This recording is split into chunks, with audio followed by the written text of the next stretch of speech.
Okay, when you come down to it and you have all your decking and all your beams and everything left, it's very tempting just to build a fire in your backyard like I've done. Throw on your wood and burn it up. Fire departments will issue permits. You have to call them when you're going to burn.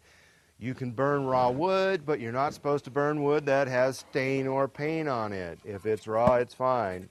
If not, yes, I've been caught and they say, no paint, no stain. EPA does not like that. So what you can do is you can get a small dumpster with the wheels, or if you have a large project, you get a 4 or 6 cubic yard roll-off. Those are quite expensive, but if you can't burn the stuff because of the stain, then you need to put it in a dumpster somehow.